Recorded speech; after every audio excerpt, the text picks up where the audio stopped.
Hello everyone, my name is Priyanshi Jain. Welcome back to my YouTube channel be a lab scientist. आज के इस video lecture में हम एक इंडियन कोरोना वायरस वैक्सीन के बारे में डिस्कस करेंगे, वो है कोवैक्सीन। कोवैक्सीन को एक इंडियन कंपनी ने बनाया था जो है भारत बायोटेक। भारत के अंदर ये कोवैक्सीन पहली कोरोना वायरस वैक्सीन थी जो कि क्रिएट करी गई थी जून 2020 में। इस वैक्सीन का दूसरा नाम है BBV152। वैक्सीन जो इसका जो टाइप है, मतलब इसके अंदर जो चीज यूज में ली जाती है वो होते हैं इनएक्टिवेटेड कोरोना वायरस। ये क्या होते हैं हम आगे समझेंगे। इसमें जो प्लेटफॉर्म यूज में लिया जाता है, प्लेटफॉर्म मतलब जो ये इनएक्टिवेटेड कोरोना वायरस बनाए जाते हैं, डेवलप करे जाते हैं, वो करे जाते हैं Vero cells of African green monkey के वीरो सेल्स के अंदर। इसको डेवलप किया था भारत बायोटेक ने। किसके साथ? ICMR के साथ, Indian council of medical research के साथ मिलकर भारत बायोटेक कंपनी ने इसको डेवलप किया था। इस वैक्सीन के फर्स्ट फेज और सेकेंड फेज के डेटा ने ये शो कराया कि जो वैक्सीन है वो सेफ भी है और साथ ही साथ ये इफेक्टिव वैक्सीन भी है। इस वैक्सीन में 2 डोज लगाई जाती हैं और दोनों डोज के बीच में जो गैप रहता है वो रहता है 28 डेज का। इस वैक्सीन को इंट्रामस्कुलरली लगाया जाता है, मतलब ये वैक्सीन मसल्स के अंदर लगाई जाती हैं। देखिए, मैंने आपको बताया था कि इसके अंदर जो प्लेटफॉर्म यूज में लिया जाता है वो लिया जाता है वीरो सेल्स को। ठीक है, सबसे पहले हम समझेंगे कि ये वीरो सेल्स क्या होता है। देखिए, साइंटिस्ट ने क्या करा, जो अफ्रीकन ग्रीन मंकीज होते हैं ना, उनकी किडनी से एपिथेलियल सेल्स को अलग करा। इन एपिथेलियल सेल्स के अंदर 2 चेंजेस करे और ये 2 चेंजेस होने के बाद ये जो एपिथेलियल सेल्स हैं वो क्या बन जाती हैं? वीरो सेल्स बन जाती हैं। अब ये 2 चेंजेस क्या होते हैं? पहला चेंज है इसमें इंटरफेरॉन डेफिशिएंट। इंटरफेरॉन डेफिशिएंट का मतलब क्या है? देखिए, यहाँ समझिए। यहाँ पे जैसे हमने ये अफ्रीकन ग्रीन मंकी का एपिथेलियल सेल बनाया है, ये नॉर्मल है। जैसे ही इसके अंदर कोई वायरस एंटर हो जाएगा, ये क्या हो जाएगा? इन्फेक्टिव हो जाएगा। ठीक है, जैसे ही इसके अंदर कोई वायरस एंटर हो जाएगा, ये यहाँ से रिलीज करेगा इंटरफेरॉन्स। इंटरफेरॉन्स क्या होते हैं? केमिकल मैसेंजर्स की तरह काम करते हैं। ये बाहर जाते हैं और पास की जो सेल्स हैं उनके पास मैसेज लेके जाते हैं कि तुम्हारी जो नेबर सेल्स है उसके अंदर वायरस घुस गया है, उसको इन्फेक्शन हो गया, अब तुम्हें चलना पड़ेगा उसकी हेल्प करने के लिए। तो ये जो इंटरफेरेंस है, ये केमिकल मैसेंजर्स की तरह काम करते हैं।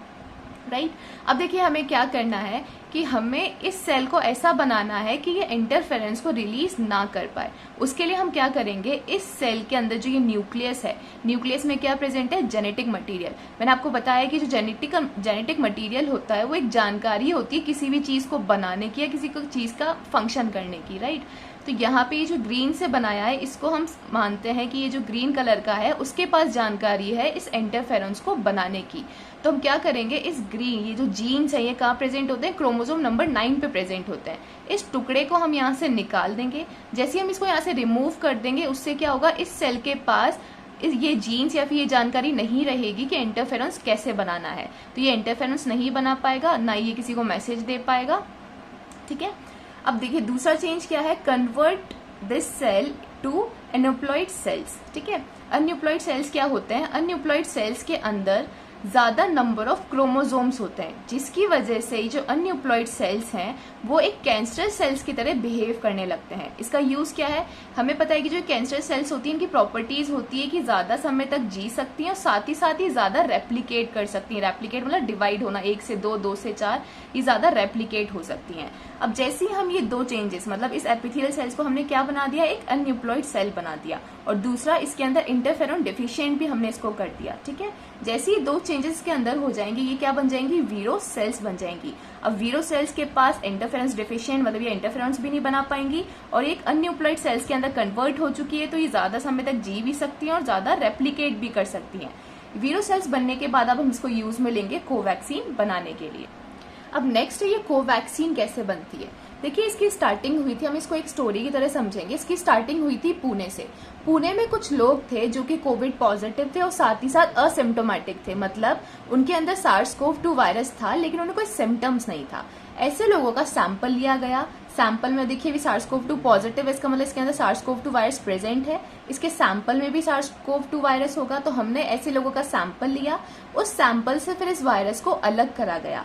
फिर इस वायरस को as a seed virus use में लिया। सीड वायरस का मतलब जैसे फॉर एग्जांपल हम सीड से अलग अलग पौधे या पेड़ उगा सकते हैं, ऐसे इस वायरस को as a seed virus use में लिया, जिससे इसकी हेल्प से हम काफी सारे वायरस उगा सके या डेवलप कर सके।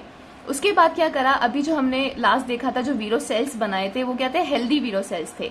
इन वायरस को इसके साथ, इन वीरो सेल्स के साथ अटैच कर दिया, जिससे ये वायरस जो है उन वीरो सेल्स के अंदर क्या हो गए, एंटर करके। हमें पता है जो वायरस होते हैं वो मतलब बिना किसी सेल के सहारे के डिवाइड या फिर रेप्लिकेट नहीं कर सकते, उन्हें सेल की जरूरत होती है। तो हमने यहाँ पे सेल कौन से लिए हैं, वीरो सेल्स, उनके अंदर हमने इसको एंटर करा दिया, जिससे अब क्या बन गई है, इन्फेक्टेड वीरो सेल्स। अब इन इन्फेक्टेड वीरो सेल्स का हम यूज में लेंगे कोवैक्सीन बनाने के लिए। अब देखिए वायरस को बनाने की 3 स्टेजेस होती हैं। पहली स्टेज होती है वायरस का प्रोडक्शन, मतलब पहले वायरस का बना, मतलब इसमें वायरस बनते हैं। देखिए इसमें क्या होगा कि अभी हमने लास्ट देखा था कि जो वीरो सेल्स हैं वो क्या हो गए थे, इन्फेक्टेड वीरो सेल्स हो गए थे।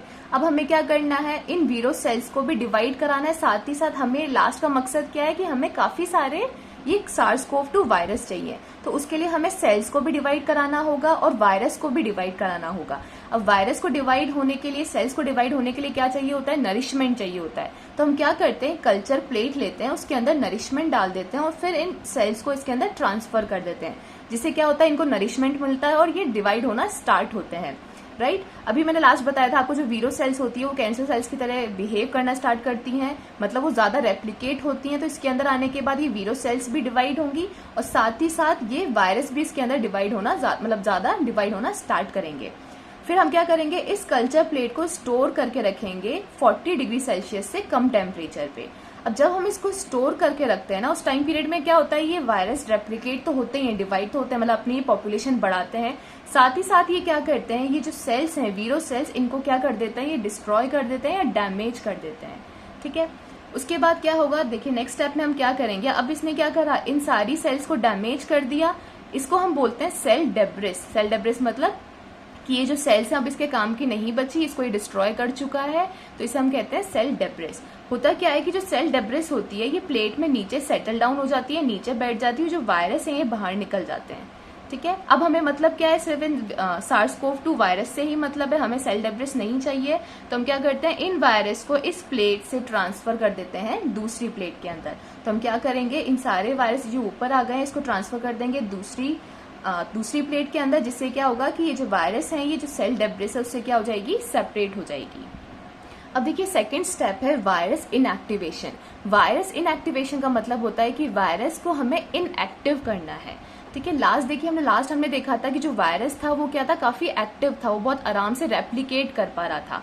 अगर हमने एक्टिव वायरस को ही किसी ह्यूमन के अंदर इंसर्ट करा दिया तो उससे क्या होगा, उसका मतलब तो ये हो जाएगा कि आपने पहले वायरस को किसी पेशेंट से अलग किया, उसकी काफी सारी पॉपुलेशन बनाई, उसको फिर एक ह्यूमन के अंदर ट्रांसफर कर दिया और उसको कोविड पॉजिटिव बना दिया। तो हमें क्या करना होगा, वो जो एक्टिव कोरोना वायरस है, SARS-CoV-2 वायरस है, उन्हें सबसे पहले इनएक्टिव करना पड़ेगा। ऐसा बनाना पड़ेगा कि वो हमारी बॉडी के अंदर इंसर्ट कर जाएं, लेकिन फिर भी वो हमें कोई बीमारी ना कर सके। तो उसके लिए हम क्या करते हैं, देखिए ये प्लेट थी, जो लास्ट मैंने प्लेट समझाई थी, उसमें क्या थे, SARS-CoV-2 वायरस थे और कुछ सेल डेब्रिस भी थे। ठीक है, हम इसमें क्या ऐड करते हैं, हम यहाँ पे ऐड करते हैं बीटा प्रोपियोलैक्टोन। ये केमिकल होता है। ठीक है, ये क्या काम करता है, देखिए ये क्या है, SARS-CoV-2 वायरस है, इसके पास खुद का क्या है, जेनेटिक मटेरियल है। जेनेटिक मटेरियल मतलब क्या है, इसके पास सारी जानकारी है कि कैसे इसको किसी बॉडी के अंदर एंटर करने के बाद या किसी सेल के अंदर एंटर करने के बाद कैसे इसको रेप्लिकेट करना है, कैसे इसको डिजीज करनी है, कैसे इसको हार्म पहुंचाना है, ये सारी जानकारी इसके जेनेटिक मटेरियल के पास है। तो अगर हम इसके जेनेटिक मटेरियल को इनएक्टिव कर दें, इसको ऐसा कर दें कि जेनेटिक मटेरियल काम ना कर सके, तो ये वायरस क्या हो जाएगा, कोई भी चीज नहीं कर पाएगा, ना तो ये रेप्लिकेट हो पाएगा, ना ये डिजीज कर पाएगा, ना ये कोई हार्म पहुंचा पाएगा। ठीक है, तो ये बीटा प्रोपियोलैक्टोन क्या करता है, देखिए मैंने यहाँ पे एक वायरस को बड़ा करके दिखाया है।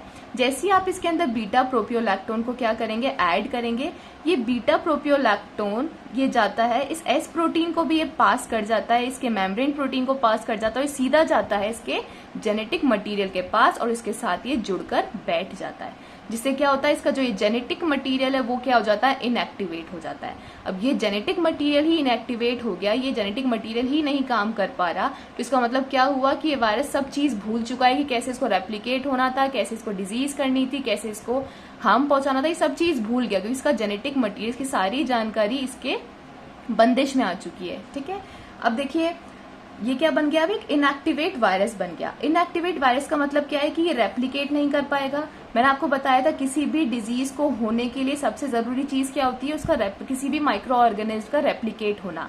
मतलब कब जब कोई माइक्रो ऑर्गेनिज्म रेप्लिकेट होता है, डिवाइड होता है, तब वो कोई डिजीज कर पाता है। ये स्टेप करने के बाद ये वायरस क्या कर नहीं हो पा रहा, रेप्लिकेट नहीं हो पा रहा, इसका मतलब ये डिजीज भी नहीं कर पाएगा। ये एंजाइम्स भी नहीं बना पा रहा, ये जो वायरस है ये खुद के कोई एंजाइम्स भी नहीं बना पा रहा, और एंजाइम्स ही क्या करते हैं, हमारी ह्यूमन सेल्स को हार्म पहुंचाते हैं।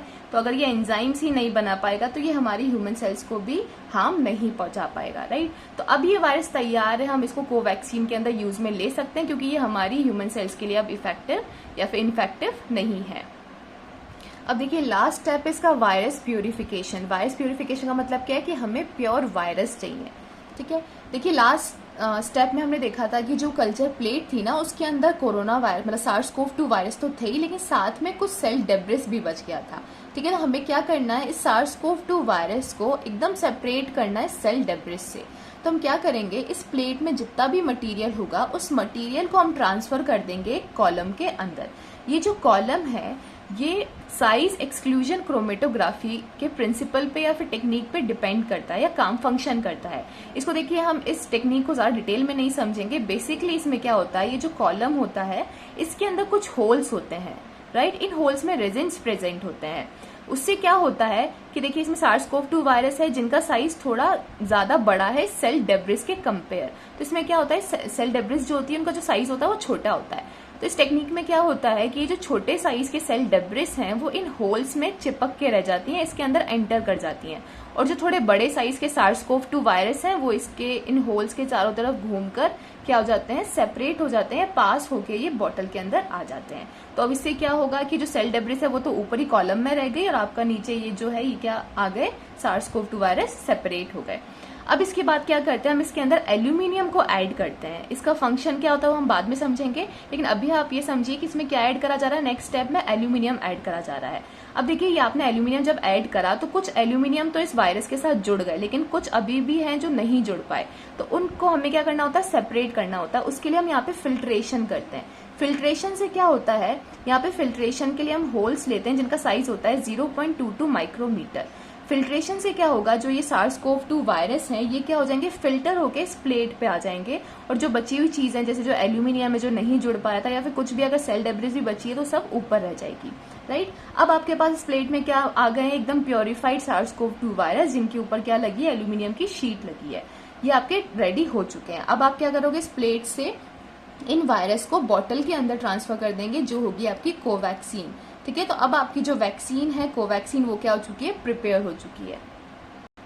अब देखिए लास्ट है कि ये वैक्सीन लगने के बाद काम कैसे करती है किसी ह्यूमन बॉडी को, जब मतलब ये किसी ह्यूमन को जब ये वैक्सीन लग जाती है तो फिर उसके बाद ये काम कैसे करती है।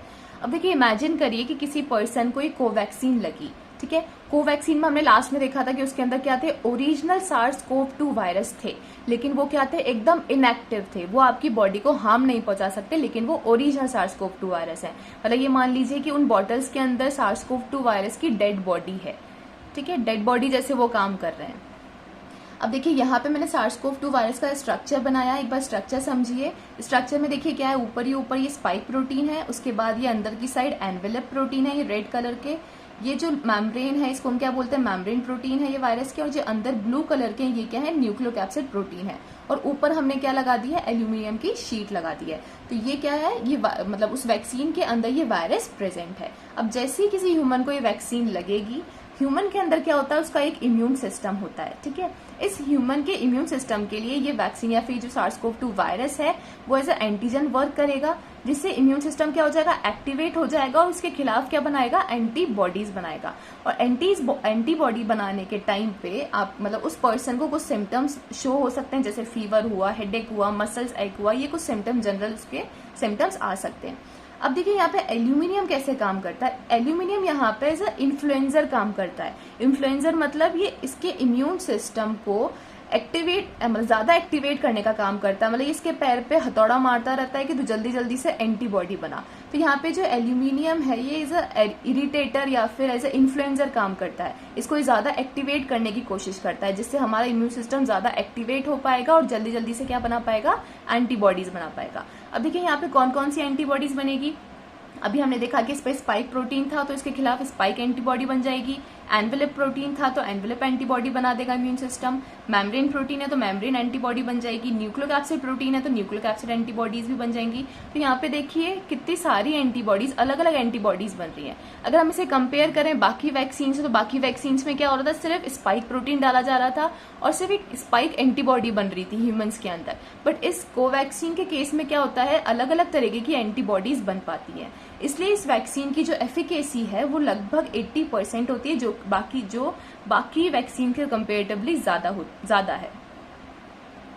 सो आज के इस वीडियो लेक्चर में हमने समझा कि कोवैक्सीन कैसे बनाई जाती है और ये वैक्सीन हमारे लिए सेफ है। इसके अंदर ओरिजिनल SARS-CoV-2 वायरस यूज में तो लिए जा रहे हैं, लेकिन वो एकदम इनएक्टिवेट है।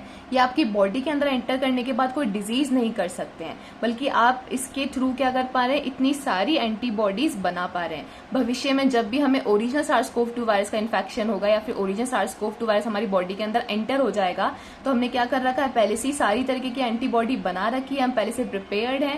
ये सारी एंटीबॉडीज तुरंत उसको क्या करेगी, अटैक कर देगी, उसको वहीं खत्म कर देगी और हम कोविड डिजीज के सीवियर या फिर क्रिटिकल स्टेज तक नहीं पहुंच पाएंगे। तो ये वैक्सीन लगाना भी बहुत जरूरी है। So this is all about Covaxin. If you like this video, please like, share and subscribe my YouTube channel. Thank you so much for watching.